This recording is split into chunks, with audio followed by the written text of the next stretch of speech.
Alright, so in today's video, we are looking at chapter Diseases and Immunity for IGCSE Biology and Coordinated Science student. We try to cover as much of the chapter as possible. So it's like a quick revision of the entire chapter. So let's get started. Diseases and immunity. You all know what diseases are. Diseases make us ill, they make us sick. What is immunity? So immunity is the body's ability to defend or resist itself against harmful substances or pathogens. So there are different types of diseases. First of all, we are in this content of the syllabus, we are only talking about transmissible diseases. So transmissible diseases are caused by pathogens, and pathogens are disease causing organisms. Okay, just a very simple definition. Pathogens are disease causing organisms. Examples of pathogens could be like bacteria, virus, fungi, protozoa, helminthes. We don't need to know the examples from exam point of view. But what we need to know is what are transmissible diseases. So, like the name, see, transmissible. Transmissible means something that can be transmitted. So, how will it be transmitted? Is through pathogens. So, transmissible diseases are caused by pathogens, and pathogens can be passed on from the patient to a healthy individual. So transmissible diseases, this is the definition. You need to learn this definition. Diseases in which pathogens can be passed from one host to another. Now, transmission of diseases can happen by two different ways. One is through direct contact. Another is indirectly, where there is another medium involved. Direct contact only includes when there is a contact of blood to blood, like in case of blood transfusion, or other bodily fluids like vaginal fluid and semen. So, most of these diseases which are transmitted through direct contact will be like sexually transmitted diseases like HIV. There are other diseases which are transmitted indirectly. So, indirectly means there is no direct contact, but there's another medium in between through which the pathogen will move from the patient to a healthy individual. So, indirectly could be through contaminated surfaces, like it could be doorknobs, it could be handles, it could be surfaces like table, counters. So, one example of this disease would be conjunctivitis. If a person has conjunctivitis, he has itchy eyes, so he touches his eyes and the germs are there on his fingers. If he touches another surface and a healthy individual touches the same surface, the pathogen may be transmitted. There are diseases that occur through consumption of contaminated food. So food in that case has pathogens, and if a person consumes that contaminated food, the person gets the disease.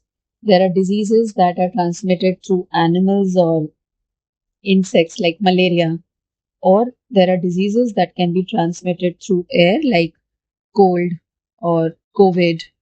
These are some common diseases. So you don't need to know examples again, just that transmissible diseases are caused by pathogens which pass on from one host to another through direct contact or through indirectly.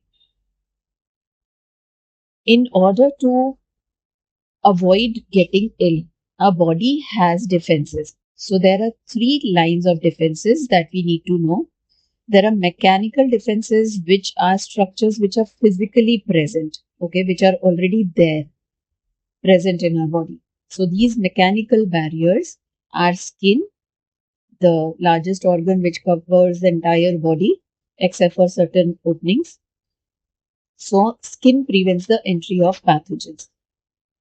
And hairs in the nose, these hair will trap the pathogen. So if we are breathing in, there will be pathogens in the air, but these hair in the nose will not allow those pathogens to enter our body, enter our lungs. Chemical barriers. So chemical barriers means these are the substances which are released by the cells that we already have. So chemical barriers will have some chemicals which will kill the pathogens. Like mucus is a chemical barrier which is secreted by the goblet cells in the trachea, in the respiratory tract.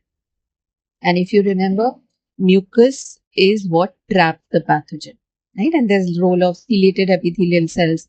So ciliated epithelial cells waft the mucus away from lungs. Other chemical barrier is stomach acid, which is this hydrochloric acid released by the cells in the stomach. So this hydrochloric acid, because it has a very low pH, maintains a very low pH in the stomach, which is around 2 to 3, it kills the pathogen by denaturing their enzymes. So this is chemical barrier. The third line of defense, after suppose there are some pathogens which are able to pass through the mechanical barrier, like suppose the skin is damaged or hair in the nose are not able to trap each and every pathogen, or sometimes the chemical barriers are not able to control the entry of pathogens. We still have hydrochloric acid in the stomach, but don't we still get infection in the small intestine? That means there are some pathogens which are able to evade all these chemical barriers. So if it enters our body, if it enter our body fluid, then there are white blood cells. You know, white blood cells are phagocytes and lymphocytes, and they provide us the third line of defense, which is the immunity. Now, there are two types of immunity that a person may have. First is active immunity. Second is passive immunity. We are going to talk about active and passive immunity in detail. So, active immunity and passive immunity both can be of two different types. Active immunity can be natural. It can be developed by taking vaccines. So, in active immunity, whether it is natural or we develop it through vaccination, in both the cases, we are exposing our body to the pathogens.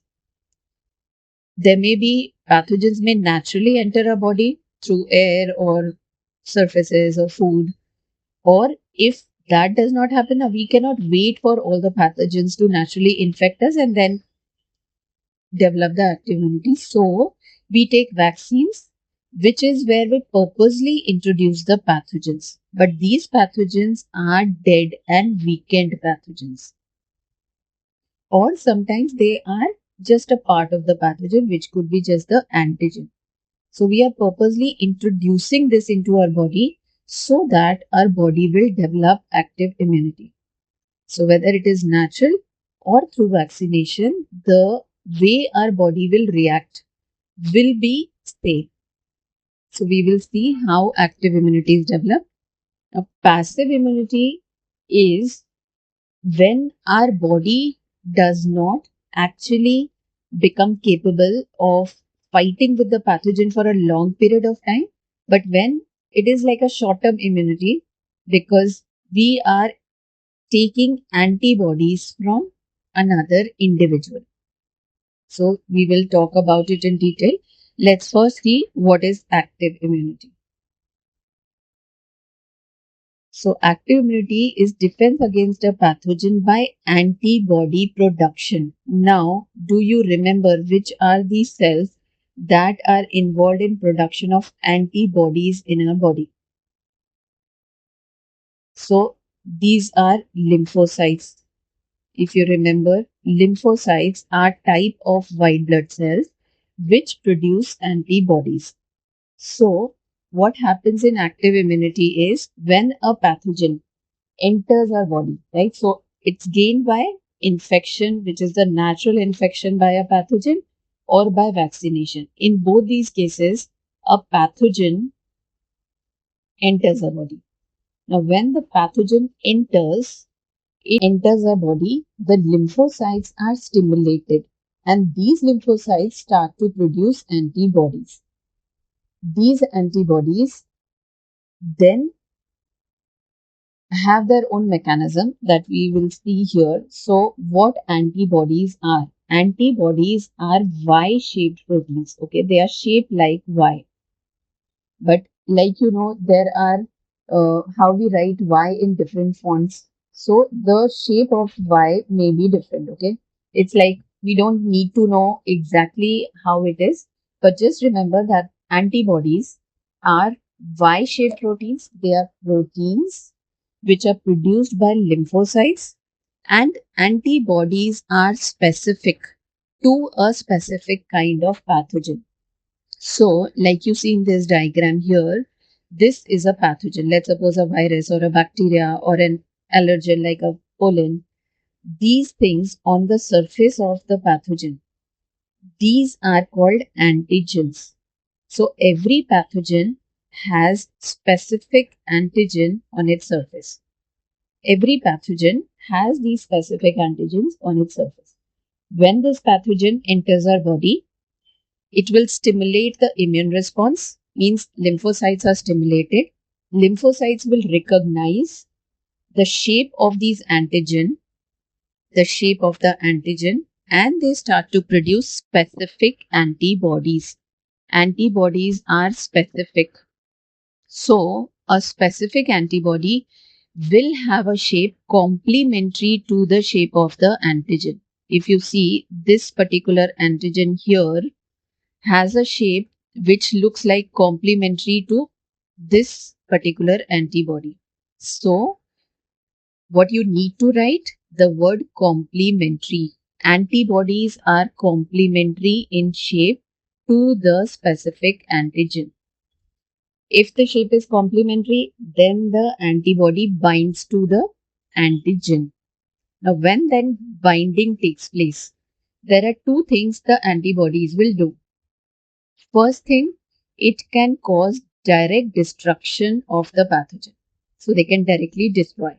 These words that I have written on the slide are the exact answers that you can write in your exam and get full marks. Okay, so the role of antibody. First thing, causes direct destruction of the pathogen. Second thing, like you see in this diagram, they have shown the antibody is bound to the antigen, antibody bound to this specific antigen, and this process initiates a response. It kind of signals the phagocyte, and the phagocytes will then engulf the pathogen and they destroy it by phagocytosis. So this is the role of antibodies. All these points you need to remember about antibodies and you can write these. So antibodies are proteins. They are complementary to specific antigen. They bind to the antigen, and first they cause direct destruction of the pathogen. Second, they can mark the pathogen for destruction by phagocytes. You need to remember this much about antibodies. So this kind of immunity, this kind of response that happens because of this antibody production by our own lymphocytes is called as active immunity. Now, one more thing happens is the antibodies which are produced will take care of the pathogen, will destroy the pathogen and kill it. So, for the time being, antibodies are able to take care of the infection. But one more very important thing happens during active immunity. These specific lymphocytes which have been triggered, these lymphocytes, their copy will be saved as memory cells. So these lymphocytes are saved in our body as memory cells. There's one very common mistake which children do. They say that antibodies are saved in our body as memory cells, which is wrong. You will not say that antibodies are saved. Antibodies cannot be saved. They are proteins. So maximum they can stay in our blood can be for 1 month, 1.5 months, not more than that. So these proteins, antibodies will be destroyed. But lymphocytes are saved as memory cells, and these memory cells remain in our body for a long period of time, and memory cells is what provides us long-term immunity. So for active immunity, these 3 points is what you need to write in your answers and your answer is sorted. Antibody produced in the body. Most important thing to remember that in active immunity, because this is not what happens in passive immunity. So, in active immunity, antibodies are produced by our own lymphocytes. Memory cells are produced. It provides long-term immunity. Now, let's see what, okay, we already talked about antigen, which are proteins on the surface of pathogen. Antigens are also proteins which are on the surface of pathogen, and each pathogen will have a unique antigen. The shape of the antigen on the surface of pathogen is unique, and because of the shape, like we discussed just now, antibodies are complementary to a specific type of antigen. So like you see here, this particular type of antibody A can bind to this specific antigen. Antibody B in this case will not help at all because it won't be able to bind. And if that binding does not happen, then the immune response is not generated. So we need specific antibodies which are produced by specific lymphocytes for a specific type of antigen. Now, the process of vaccination. So, like we just discussed earlier, vaccination, these two things, right? Active immunity. The process of generation of active immunity is same whether the pathogen enters naturally or through vaccination we inject a weakened pathogen. The process, lymphocytes are triggered, lymphocytes will make specific antibodies, antibodies will bind to the pathogen or the antigen on the surface of pathogen, and then antibodies will do these two things which destroys the pathogen. So let's just quickly see again what happens in the process of vaccination. Weakened pathogens or their antigen is injected into the body. Now, if that is injected, same process will happen. Antigens will stimulate the immune response. Lymphocytes produce antibodies. Memory cells are produced, which will provide us long-term immunity. So, this was about active immunity. Now, passive immunity. So, passive immunity, the main difference between active and passive is in passive immunity, antibodies are acquired. They are not produced by our lymphocytes. So, antibodies have to be acquired from another individual. And because our lymphocytes are not stimulated, our lymphocytes are not producing these antibodies, there is no question of memory cells being produced. And if there is no memory cells produced, that means long-term defense cannot be provided. So remember these 3 points. It provides short-term defense because our body is not producing antibodies. We are acquiring it from another individual. And memory cells are not produced. They are not produced. There are 3 ways antibodies can be acquired from another individual. Like in case of fetus can get antibodies from the mother across placenta. So, antibodies which are present in the mother's blood can move to the fetus blood through the placenta. Another thing, in babies, they can get antibodies through the mother's breast milk. Another example, antibody injections can be taken. Like, see this diagram over here. This is a particular antibody injection for rabies. You must be aware when a person is bitten by a dog, they need to take rabies injections, anti-rabies, right? So that anti-rabies injection is nothing but antibodies which have been acquired from another individual and they are injected into the body. So this is passive immunity. So that's all in this chapter. I have made another video on cholera, which is also a part of this chapter. If you want, we finished everything from here except for this particular part, which is about cholera. I've made a short video. I will give you a link. If you want to go through it, you can. If you want me to make an elaborate video only on cholera, I can do that. I hope this whole concept of diseases and immunity is clear. If you still have any doubts, please feel free to write in the comment section.